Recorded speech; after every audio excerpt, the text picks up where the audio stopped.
welcome to our second session for day 3 of the IEEE STEM Summit. I hope you have enjoyed so far this event um, and that you are learning a lot of things and being inspired from our great speakers. Today, we will have the talk Engineering Mindset and Agency from Christine Cunningham. Um, Before to start, I would like to make some announcements. First, I would like to tell you that our committee, the Pre-University Education Coordinating Committee, has proposed a special session for the IEEE Global Engineering Education Conference 2023. This special session is about pre-university STEM outreach, igniting interest in STEM in young students. We are still in the process of receiving submissions. So if you have any work related to STEM outreach experiences and best practices, diversity and inclusion in STEM, STEM pedagogy, STEM career pathways, impact and data collection, gamification in pre-university STEM education, engineering design principles in action, emerging technologies in pre-university STEM education, AA adaptive learning, or any other topic related to pre-university STEM outreach, we invite you to submit a paper for this special session. Here you will find a link. The deadline has been extended to until December 16th, so you still have time to submit a paper, and we will look forward to seeing you in Kuwait next year. Next, please. Well, just a quick reminder about the IEEE Tri-Engineering Fund of the IEEE Foundation. If you want to support our efforts in providing resources to educators and students to promote STEM, you can visit this page and give in your support. Well, to start, some housekeeping. Please remember that all sessions are being recorded, so you can watch them at any time. During the presentations today, you can post your questions into the chat to the right of the event window. Don't forget to participate in the STEM Summit Challenge. We will be announcing the winners tomorrow, so you still have time to participate. Join our conversations in our Collaborative and Facebook communities, and don't forget to download your participation certificate and badge from the Summit reception page. Well, now I have the honor to introduce today's speaker, Christine Cunningham. Christine is a professor of practice in education and engineering at the Pennsylvania State University. She is an advocate of science, engineering, and computational thinking education. She is the founding director of Youth Engineering Solutions, YES, which develops equity-oriented, research-based, and field-tested curricula and professional learning resources for pre-K to 8 youth and their educators. Her research focuses on articulating frameworks for precollege engineering education. Christine was a vice president at the Museum of Science, where she founded Engineering is Elementary, and she currently serves on the National Assessment Governing Board as a chair of the National Academy of Engineering's Inclusive, Diverse, Equitable Engineering for All Committee. She is a fellow of the American Society for Engineering Education and has received numerous awards, including the IEEE Pre-University Educator Award and many others. She is a biology and has a Ph.D. in education from Cornell University. Christine, I'm sure that we will all learn a lot from your experience, and the floor is yours. Good morning, everyone. At least morning here in central Pennsylvania, where I'm located. I'm very happy to be here today to share my work over the last 2.5 decades in STEM education. So I actually began my career in science education. And about 25 years ago, I started to question why schools taught about the natural world, they taught science, but not the human-made or engineered world. This seems strange because we spend over 98% of our time interacting with the engineered world, but we weren't teaching anything about this discipline in our schools. I noticed, next slide, that children naturally engineer. I'm sure you've seen young children at play. They design and redesign sandcastles, towers, bridges, and forts. They build them and then they knock them down. But traditionally, many of our schools were not supporting these natural inclinations. Instead, it almost seemed as if they were educating these engineering tendencies out of children.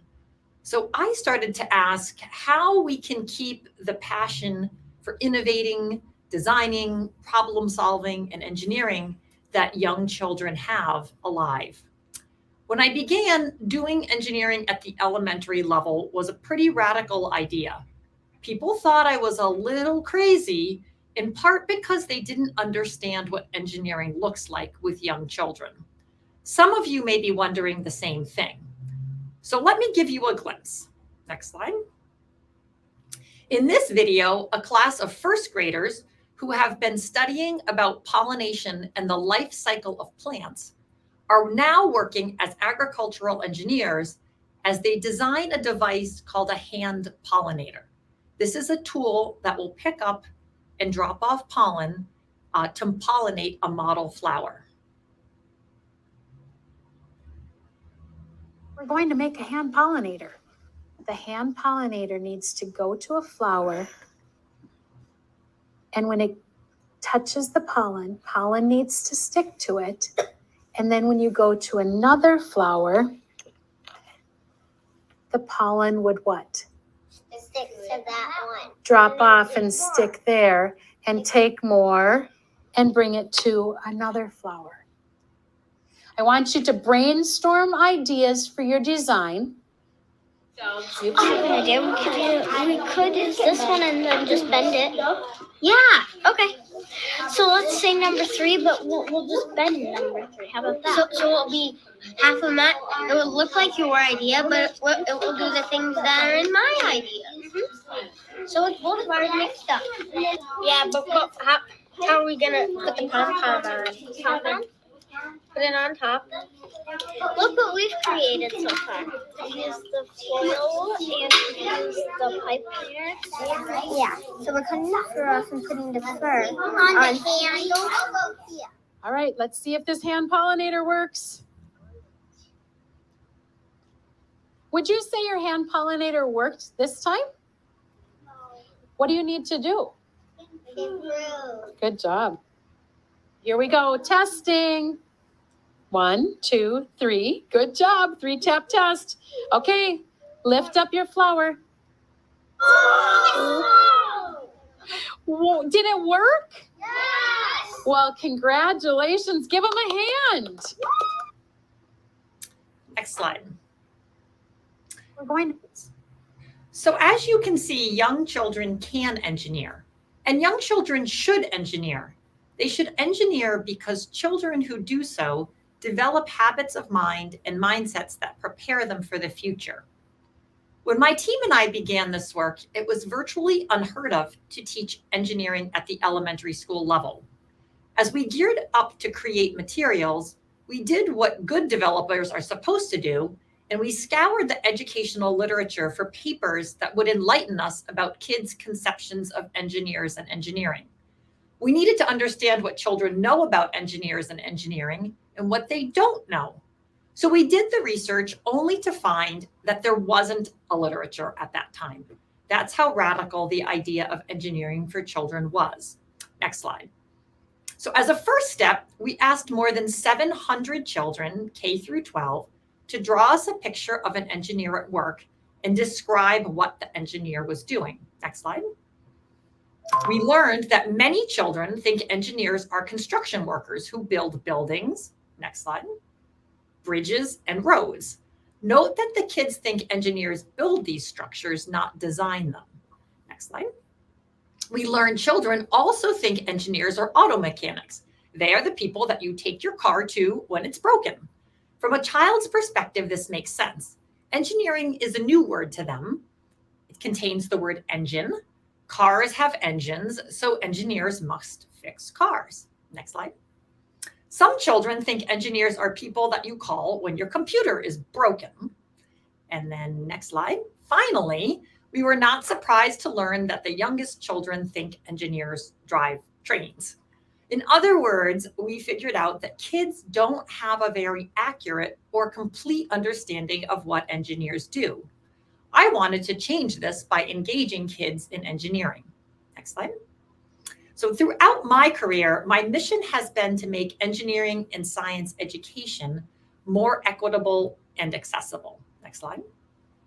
I do this by creating curricular resources for K through 8. 20 years ago, I founded Engineering is Elementary.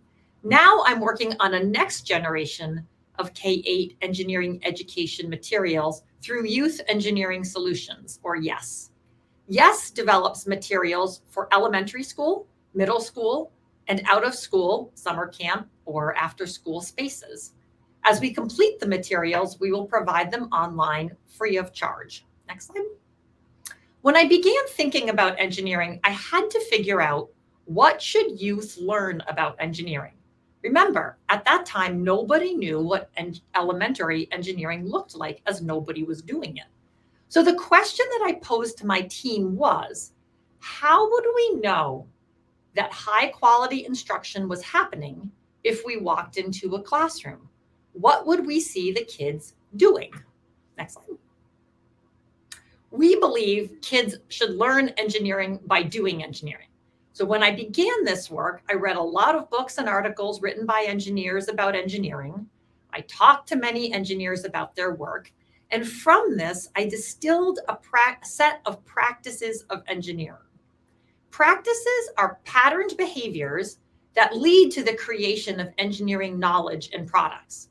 And engagement in these practices helps you to develop an engineering mindset. We're going to return to these practices shortly to explore them in more depth. Next slide. We also needed to figure out what developmentally appropriate engineering looks like. So we read a lot of literature about children's development and what they're capable of doing at different ages. And we worked closely with educators to create a learning trajectory from engineering from age 3, preschool, all the way through age 14 or 15 at the middle school level for major engineering concepts and practices. Next slide. As I mentioned, a goal of mine has been to engage all learners, particularly those from underrepresented and underserved groups. This includes children from different genders, races, ethnicities, income levels, ability levels, and linguistic fluency.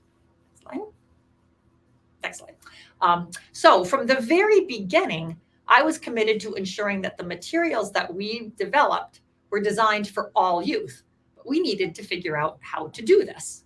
Next slide. So from research and experience, we have developed and pressure tested a model for equity-oriented K-12 engineering learning that has 4 dimensions. Students engage in socially engaged engineering challenges that connect to the world they live in. They engage in authentic engineering practices using materials that feature asset-based pedagogies that draw on students' strengths and experiences. Through this kind of activity, students develop familiarity not only with engineering concepts and skills, but they also develop an engineering identity. Today, next slide, I want to focus a bit more on engineering practices. It's what we mean when we say think or do like an engineer. Let's look at a few of these that help define engineering as a discipline. These underlie all of the resources that we develop in the YES team. I encourage you to think about how you can develop these practices or similar practices as you engage in engineering with students or youth that you're working with. Next slide. Research shows us that children, especially children from underrepresented populations, learn best when learning is connected to real-world contexts. Narrative elements can help situate engineering in this way, but these need to be age appropriate. So for instance, in preschool engineering, we introduce engineering with a puppet. At the younger grades, we have an illustrated story that the kids will learn and read and introduce role models and characters.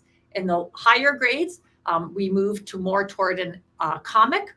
And once we get to middle school and high school, we go into the real world and folks see videos of real engineers modeling engineering behaviors. So all of these help the students to understand the problem and connect what they're doing to their life.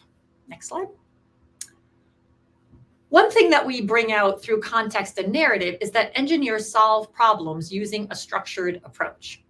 When I began, I went out and asked engineers what they thought the most important practices and concepts of their discipline were. And what came out again and again and again is that engineers use a structured, systematic, and iterative approach. There are many different engineering design processes. The two you see here are the two that we use for YES. We want them to be age appropriate, and so there are different numbers of phases. They're potentially called different things. Our elementary design process on the left has 5 phases.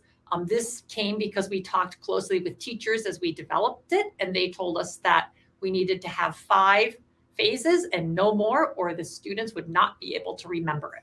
It doesn't actually matter that much what they're called or how many you have, or that you follow them in a strict pattern. You might move back and forth between them, but what youth benefit from is having named guideposts because it helps them to organize and have a framework for the problems that they are solving. So that's the real important part of the engineering design process with phases and names. Next slide. The second core concept that came out of the conversations with engineers was focused on materials and their properties. Engineers investigate and consider how materials can be used and which materials are best for certain kinds of tasks or designs. Materials and their properties are particularly important with young students because they need to develop this kind of understanding and the vocabulary related to materials and their properties. The way they can develop this kind of knowledge is through interaction with and manipulation of materials. Next slide. Properties charts, like the one that you see here on the left, from the pollinator unit that you saw the video from at the beginning of this presentation, can help students document all different kinds of properties of the materials that they might be using, and then consider which properties actually matter for a given design. What does a pollinator need to do to be successful? It needs to be able to pick up and drop off pollen. In our lessons, we then have students test each of the material to gauge its performance against the properties that matter. So on the right, you'll see a chart that the kids would use where they're testing each material to ascertain whether or not it picks up pollen, which we model as baking soda, and then whether or not it in turn drops off pollen. This activity ensures that the students are building background knowledge that they'll then use and apply to the design phase of the process. After testing the materials, the students will go back and consider again their materials and their property table and think about which materials were important. Did it matter if something was red? Did it matter if it were smooth? Did it matter if it were fluffy? So which of those properties were most important in conducting the kinds of tests and tasks that we need? Next slide. Another property that we try to help kids, or practice that we try to help kids develop, is that engineers try to create something that solves a problem, and they generally have goals and specifications. So criteria and constraints are critical to engineering.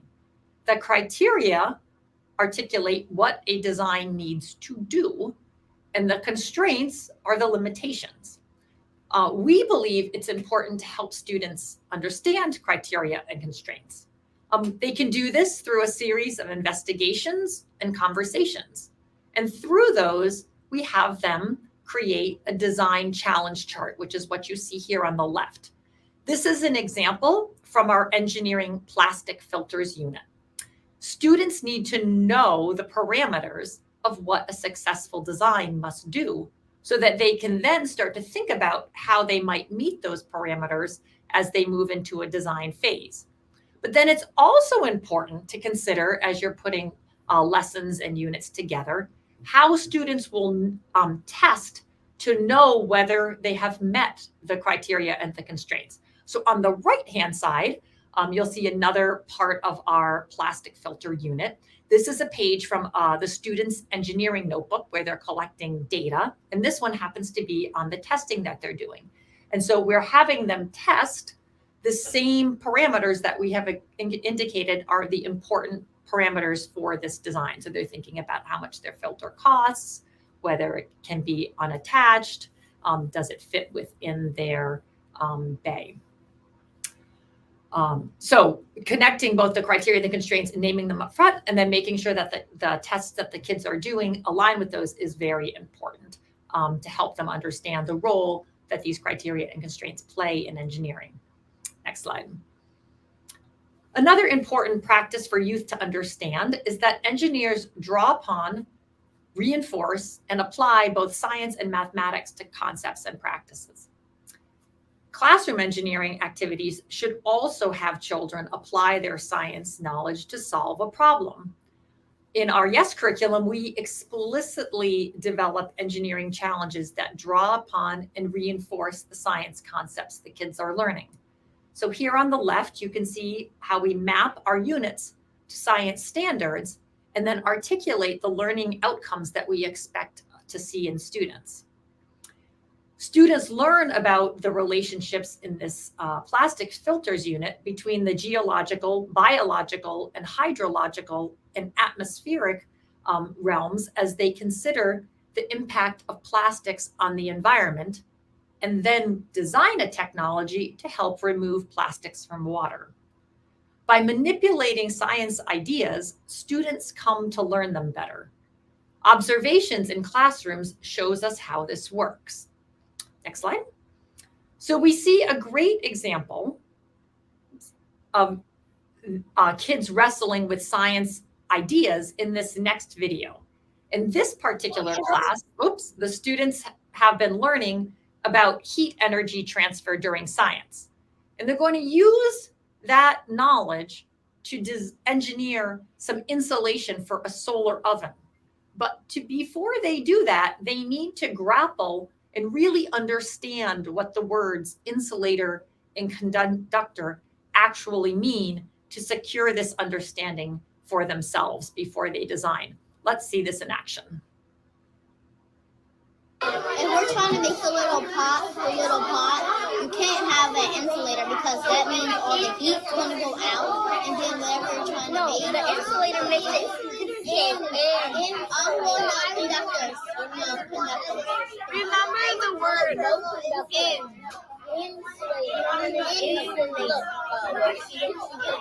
but insulator has the word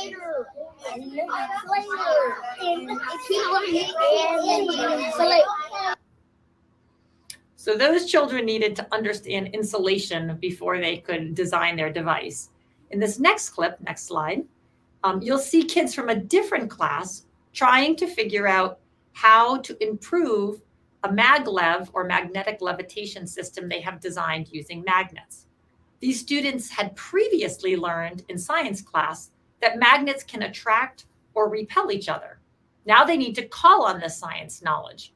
They understand the train will float if the magnets are set up to repel, not attract. They draw upon their science knowledge as they construct and troubleshoot. Let's see. Alright, so you work on this. Is that connecting or repelling? On a machine. Check if that's repelling or connecting. That's connecting. Now we will test the magnetic levitation Transportation system. which looks like it's attracting me. For sure. But what I think is happening is this side here is like a different pole than this. So it's trying to slide over. Okay. On this one, it's telling, but it's connecting on this one. Because if you do this, Okay, so it's like it's not Trying to get shape. inside there. Yeah, it's trying to go like that. So it's I trying to hop think itself. if we made it a little bit wider or lost some of the magnets that go run through the middle, it would work better. And when we improve, Ready? yes, we made it. We made it. We made it. Oh yeah. Oh yeah. High five to everyone. Oh yeah. Oh yeah. So here we see kids thinking about magnets and their poles and how they need to align. And it's not surprising that research shows that kids learn science better when they apply it in this kind of way. And we'll return to look at some of the research in just a little bit. Next slide. Another practice that we try to help students understand is that engineers tackle problems that are open-ended and that they often have multiple possible solutions. The solution sometimes or usually depends upon the context. Youth also need to use knowledge and creativity to solve problems that are open-ended. In YES, each child is first asked to brainstorm or imagine multiple ways to solve a problem. They do this first individually, and then they come together with the other team members that they have, share their ideas with the team, and decide how to proceed with one joint idea that they develop. Next slide. We spend a lot of time carefully designing our engineering challenges so they invite a whole multitude of solutions. You can see from these photos the many different ways that youth engineered a pencil case. So in this challenge, they were challenged to design a case that held 4 pencils that could be dropped from 4 feet and stay intact. When the youth are all given the same problem with the same criteria and the constraints, it's amazing to see how they can apply their own creativity and innovation to come up with wildly different solutions, all of which happen to work. The opportunity for kids to design something truly unique makes engineering highly interesting and engaging for them. Next slide. We can see the creativity and range of solutions that youth generate in this video. Here, the students have been challenged to design a sail that will harness the energy of the wind to move a small vehicle down a track. Oops. What happens?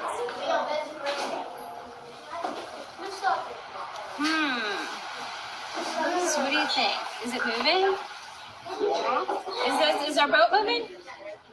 Our boat's not moving. When you redesign this, what do you need? What do you need to change about this sail? I need to make it a little bit stiffer. It needs to be stiffer. So think about what you could do to make it stiffer with the materials that we have. I don't know.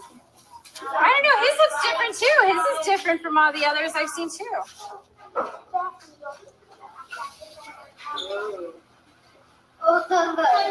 Is it catching? Look at that. Yeah, it is. Do you think there's anything that you could do that would make it go even farther? Yeah. Well, this one's interesting. Let's see. Go. You put it in there. How is it going to go? Before you even start, I have a question for you. Everybody else who brought theirs back here, put it up here on the top. How come you made yours go forward? So you made it angle forward so that it would catch the air in that way? Interesting. Is it catching the air the way you thought it would? So in this video, we see a number of different practices. You see the wide variety of the kinds of designs that students come up with. We see the teacher helping them think a little bit about materials and their properties. And we see the kids applying their science knowledge as they try to figure out why the sail is oriented in the way it is to be able to most effectively capture the energy of the wind. Next slide. We've seen that both students and teachers appreciate that multiple solutions are possible. In fact, teachers say it's a highlight of teaching engineering. So here we see just 2 examples. One teacher said, "I saw a different side of my students where they could be original and creative. They took such pride and spoke with such enthusiasm as they presented their ideas to the class. They would ask me every day, when are we doing engineering today? And another teacher mentioned, it was valuable to allow students to physically manipulate materials in a structured yet open-ended way. A lot of our school day is about convergent thinking, coming to one correct answer. And a lot of it involves staying in your seat and listening, reading, and writing. I think it was great for students to experience a different way to learn. Next slide. Here's Julie, the teacher whose students designed the hand pollinators, talking about her experience doing this engineering challenge. I think the variety of solutions that the kids came up with was the most exciting for me. None of the hand pollinators looked the same, not even similar. They used obviously the same materials. They're very creative. They're very different. It was, I think the most exciting part was to watch them try it and then to see the wheels turning and to talk amongst themselves about how to improve it was priceless. Design challenges with many different possible solutions foster creativity, problem solving, and innovative thinking in kids. Next. You may have noticed in both the sails and the pollinators and the magnets video that not all designs worked the first time. When the children's first designs failed, they recognized that they needed to improve it. This is another important practice and mindset of engineering. It's okay to fail. You need to persist through it and learn from it in order to design something better. This is common knowledge for engineers, but schools traditionally have a very different relationship with failure, and we are working to try to change that. So we want to signal to students the expectation that they will try and try again. And to do this, we have steps like iterate and improve built right into the engineering design process. So kids can see right up front that they're going to be able to try again if the first design is not successful. Next slide. As you see from these quotes, youth embrace the opportunity to hone their thinking and work on new solutions. They think it's fun to mess up. One of them said, now I know how engineers feel when things they design don't work the first time, but I still want to be one. And another one said, what I especially liked was when we got to improve our ideas to make our system better. Click. Teachers also highlight the importance of this approach to learning. This student said, students building, testing, flipping the failure, rebuilding. Once they got the hang of the cycle and knew what to expect from it, they were almost excited to test and fail so they could improve. I think it was the most real way that I've ever taught growth mindset without even being intentional about it. It's just how it works. Next slide. Through working on relevant problems and engaging in practices, kids develop their identities as engineers. Next slide. We can foster this by referring to the work that they do as engineering and helping them to think about the skills that they are learning. Here, for example, is a reflection that students complete at the beginning and again at the end of a YES unit. It focuses on their engineering skills, getting them to think about how they have developed these during the unit. Engaging in engineering design challenges can help children to understand what engineering is and to see their own potential as engineers and problem solvers. We see a wonderful example of children self-identifying as engineers in a second grade class. This class has already read a story about a girl who wants to design a wall to keep rabbits out of the school vegetable garden. They've also conducted a set of controlled experiments to evaluate which materials will make the best mortar for a stone wall. Next, they're going to design and build their own walls and test their strength. But before they do, their teacher, Chantel, poses an important question. Next slide. At this point, do you guys feel like materials engineers? Yes. Why? Anybody? Yes. That's because we already did like 3 of the engineering design process. Okay. And we asked the question and we answered what are solutions. Okay. Anybody else? Do you feel like a materials engineer and why? What makes you feel that way? Yes, Marcus. Because since I've been here all 3 days of our material engineering classes, I feel engaged and interested in what's probably going to happen left, just as a material engineer would, and I think I'm really ready. You are? Okay, wonderful. I think you guys are all ready too. So in that video, we see the teacher helping the kids develop that identity and supporting them as they take that up. Later, Chantal encourages her teachers to consider engineering as something they can do as a job in the future. Next slide. Who can be an engineer? Anyone. Anyone, okay? And I hope that everybody realizes that, all right? Yeah. Children. Even children. So not just adults, but even children. Now, of course, if you're an engineer as an adult, guess what? You know more. Well, you will, but you also get paid to do. Because you can actually do it as a job. You can be an engineer as a career. You can go to college, learn more about the field, and then eventually you can spend every single day, for example, being a materials engineer, working with a bunch of materials, figuring out how they go together, making new materials from existing materials, okay? It is a wealth of opportunities for people who are interested in engineering. So to go into engineering, kids need to know something about it and that they have the potential and possibility. Next slide. Today, with the help of these talented teachers and their pupils, I hope I've helped you to see how young children can engage in engineering practices that can develop an engineering mindset and their agency as engineers. I want to turn for just a few minutes now to explore some of the other ways that kids are impacted by engineering activities and briefly share some research findings from our work. Next slide. We've conducted hundreds of thousands of surveys and thousands of hours of classroom observation. We're interested in measuring how classroom engineering affects kids' learning, motivation, and attitudes. Our random control study with 14,000 students showed that students who do engineering activities with equity-oriented design components that integrate with science learn both engineering and science concepts significantly better than students who do engineering challenges that do not have equity components or connections to science. This is true for all tested demographic groups. This makes sense because when children apply science and engineering, they learn it better. Next slide. Here we see one student's response to a survey about how his engineering knowledge has grown.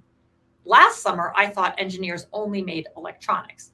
Now I think engineers design stuff to solve a problem. This was so important that he decided to write this on a bubble scan survey. Next step. Our studies also show that students are learning about engineering practices, as we see in this student's response to what an electrical engineer does for his or her work. He or she perseveres and works hard, sometimes gets mad at teammates, but always comes around. Next slide. Here's another example of a child who has clearly internalized how important that practices of creativity and brainstorming are to engineers.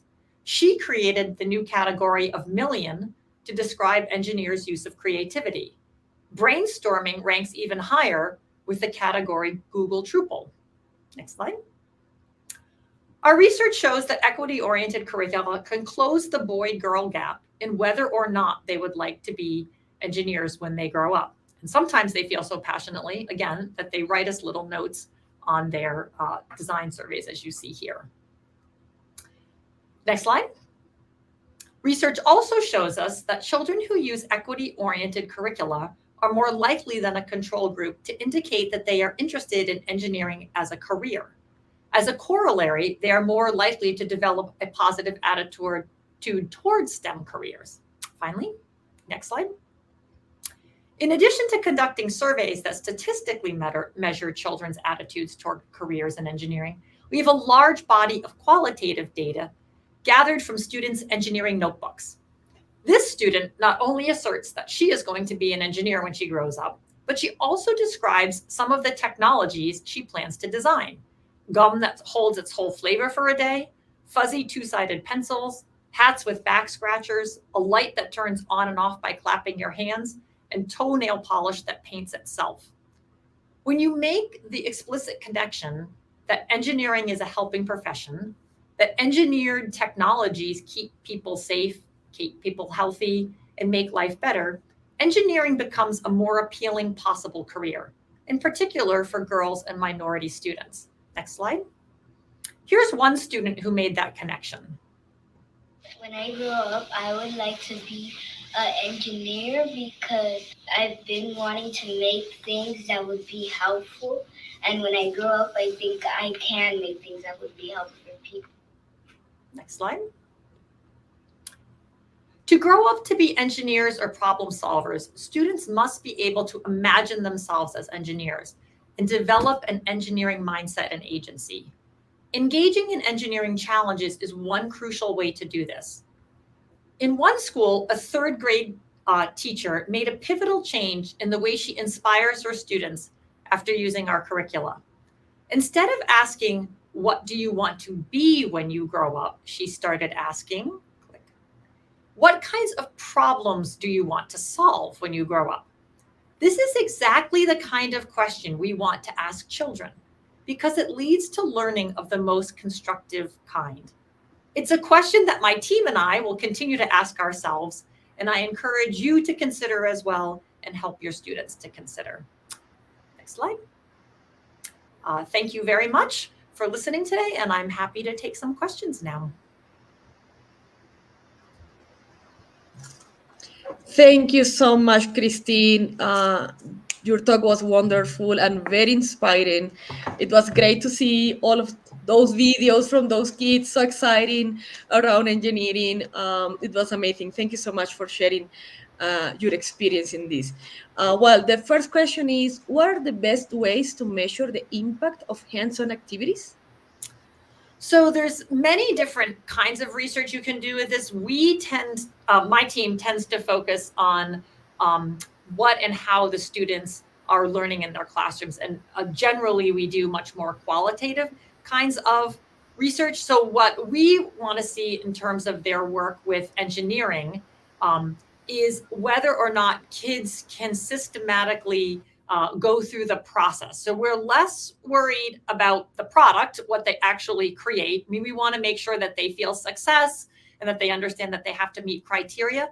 But we're much more interested in the kinds of thinking that they go through and the process that they go through to get to their results. And so we spend a lot of time looking at those engineers' notebooks. Like we have the kids put all their work into what we call the engineer notebook, but it's basically the compiled set of worksheets.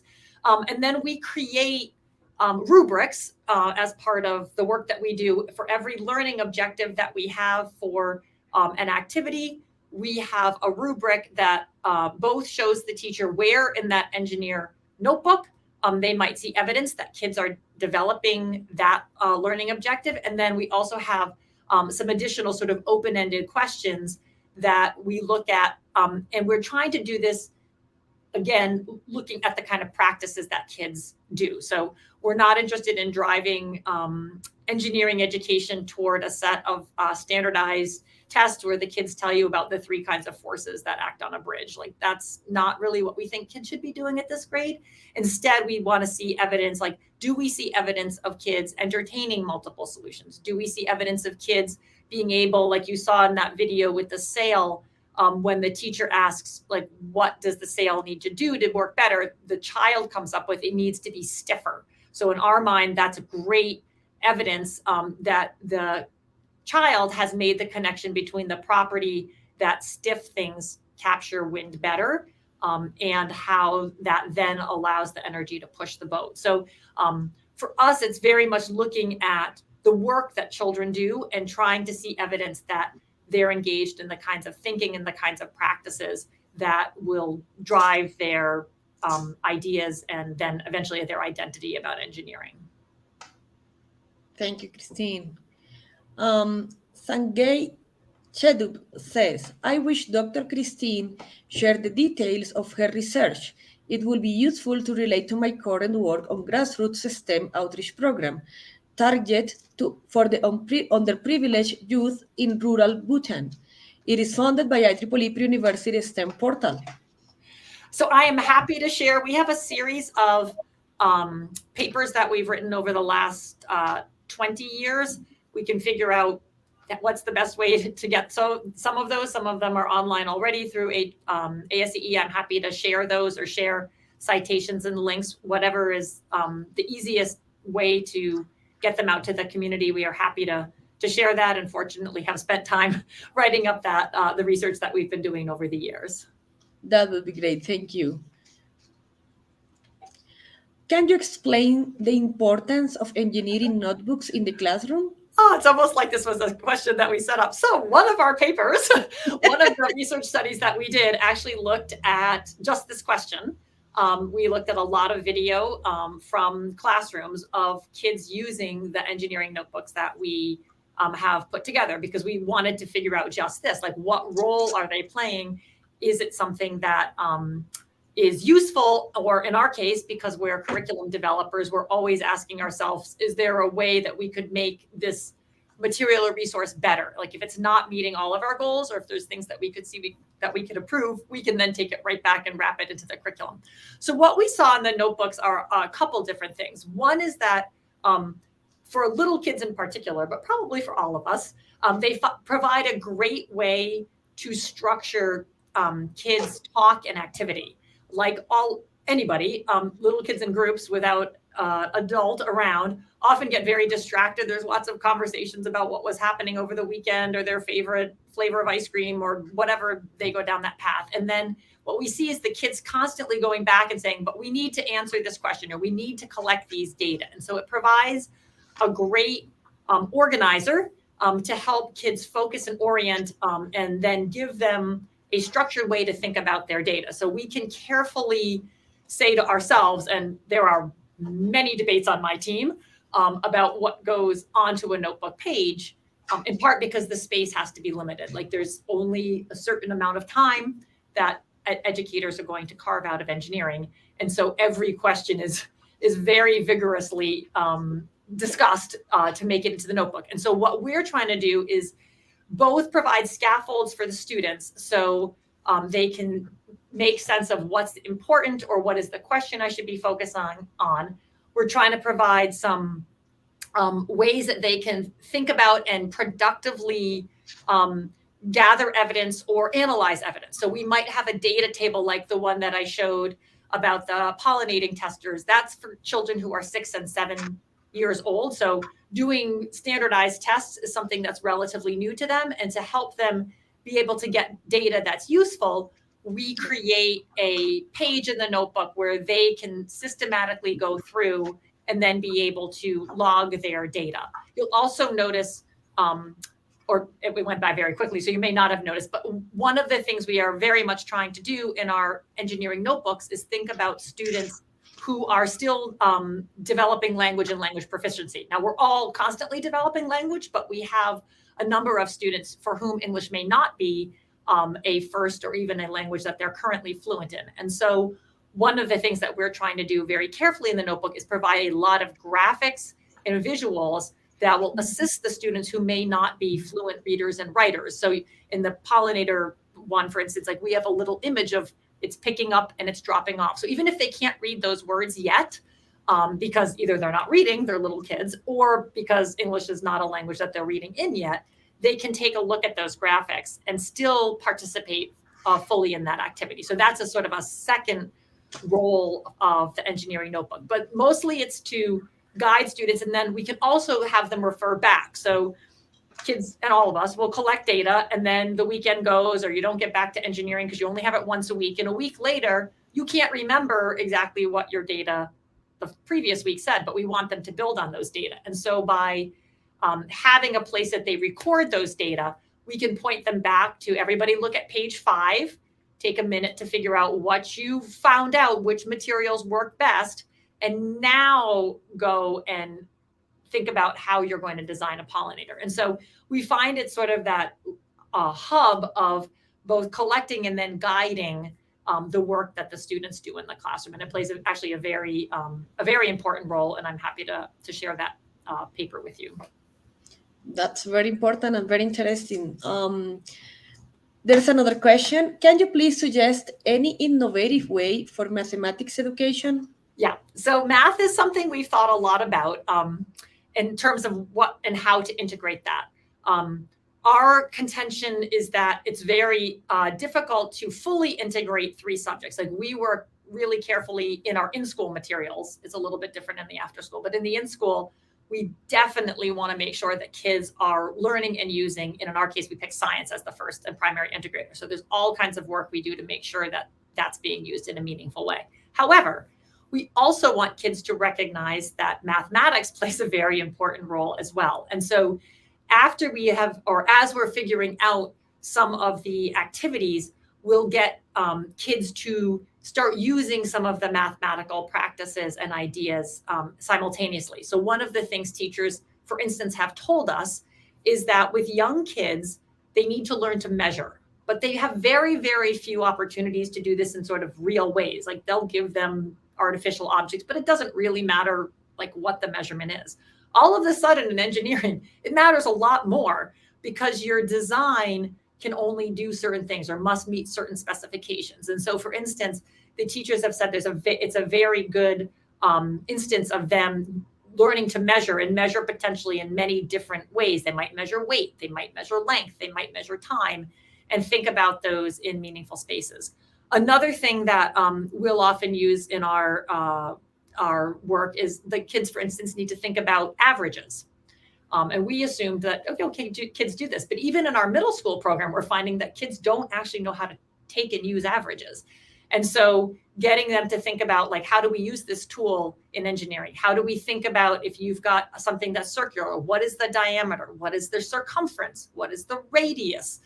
Getting them all of a sudden those mathematical terms and how they're calculated start to mean something different, because it matters for the design solution. And so we're trying to connect in mathematics into the science in ways that kids are using it. The second thing that we're doing that's related to math, but a little bit different, is that we also have a strong focus now on thinking about computational thinking, which with little kids is very similar to mathematics, through our units. So for our current middle school YES project, we not only develop engineering units, but for each engineering unit, we have 2 computational thinking modules. And in those modules, the kids are using computational thinking skills, visualizing, abstracting, thinking about algorithms in ways that better their understanding or their designs in the engineering solution. So again, very much trying to make it real and applicable, because all of the research shows us that that's when kids learn stuff better. So trying to do it not, taking 2 things that aren't alike and shoving them together, but like, what can we draw out that's meaningful and relevant to the kids are the questions that we're constantly asking ourselves. We are learning so much with you. So that's why we have more questions. I am a STEM instructor. I work with less privileged kids. I wish Dr. Christine can talk more on what to look out for in creating a STEM curriculum. Yeah, and that is really the focus of a lot of the work that we've done. And so some of the things that we think carefully about with these kids is that we try to make sure that the materials that we're using are low cost and readily accessible, and things that they might find in their communities or their lives. And the reason why is that we hear again and again from educators that kids may do something in school and get interested, and then they want to keep doing it. And so if they can find similar materials, if they're making parachutes, for instance, and we're using, coffee filters or just pieces of fabric or plastic bags, they can, and then some string, they can take that same activity that they did in their school setting and go home and continue to try it. And we know this is the case because the teachers tell us the kids come back in with new and improved design. So I think there are some programs that do sort of high end and more expensive using more expensive materials, but we've always tried to think about how can we connect it to the kinds of resources that kids have. I think that's one thing. A second thing that we are very insistent on is that we don't assume any knowledge when kids come in. So one of the reasons, for instance, in the units like the pollinator unit that we have kids make those materials tables and put the material on the table and think about what it does and hold it and use it, is some children will have had experiences where they've had pom-poms or pipe cleaners at home, but many other kids may not have any of that stuff at home.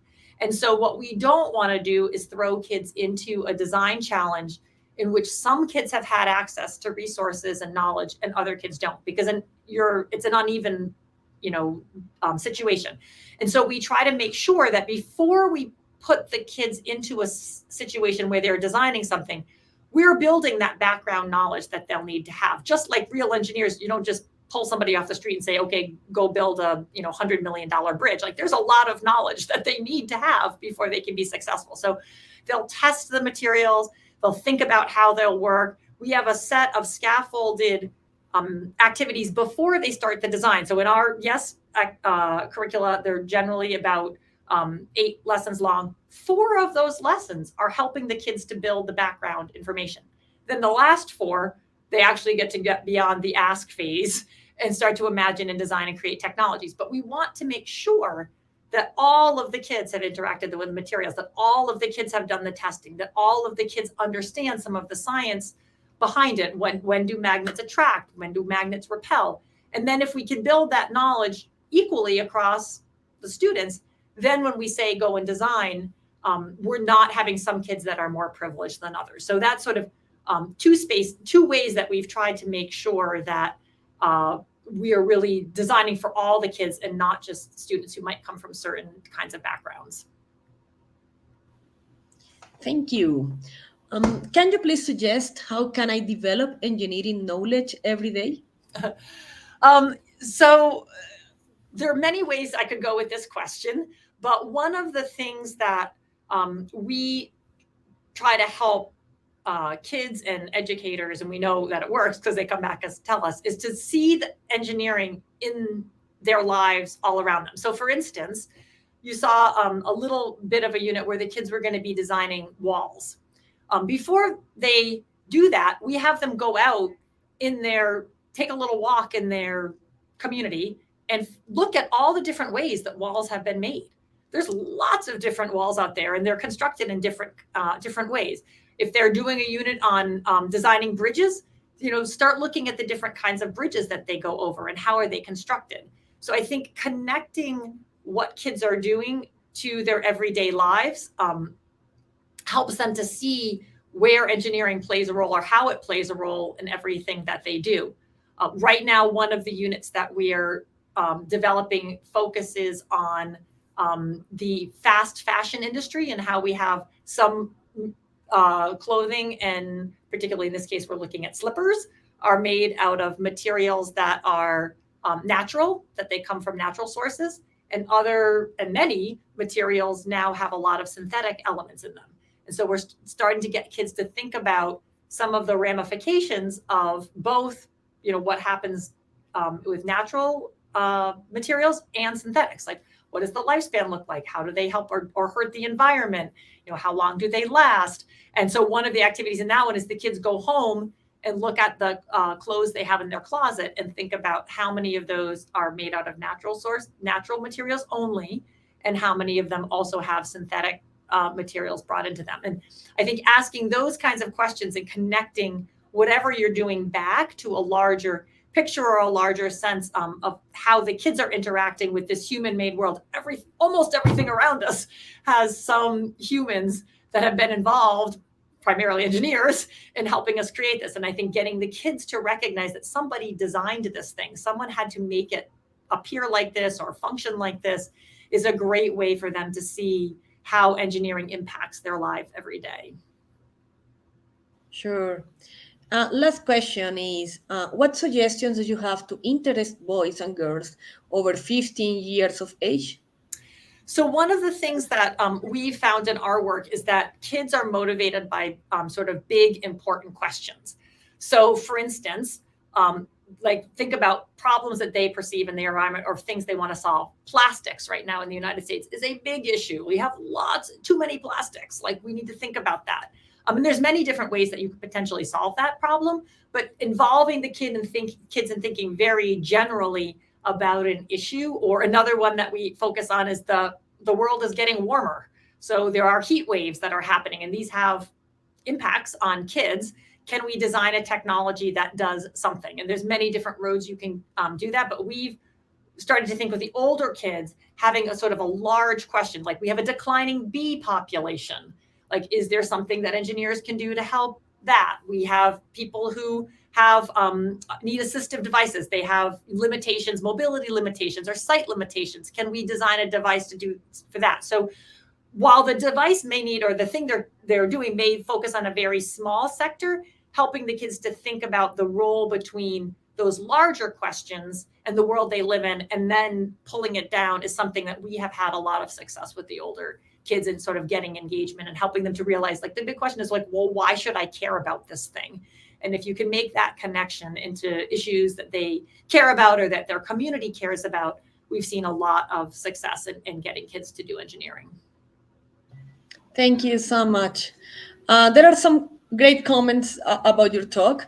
One is from Sarah Ricci. Love it. Tears came out of my eyes seeing minority elementary school kids saying anyone can be an engineer with confidence. I totally agree. The same happens to me. And there's another comment. It's okay to fail, a message that both kids and adults should hear more often. Totally agree. Christine, thank you so much. You have been very inspiring. I'm sure that all our volunteers and educators have learned a lot, and there are many advices that you gave us that I'm sure that we will continue using in our efforts to promote in STEM. Thank you so much again. Thank you for spending some time with me today. Well, for all of our participants, just remember that we will have 2 more sessions today. One is at 4 p.m. Eastern Time, capturing the diverse interest of students through the diverse world of computer science. And at 6 p.m., don't miss our live chat networking. This will be a session in a special chat where we can be together to share some our thoughts about what we have learned today and learn from others. We really want that you participate in this session. So have a great rest of the day and see you later. Bye-bye.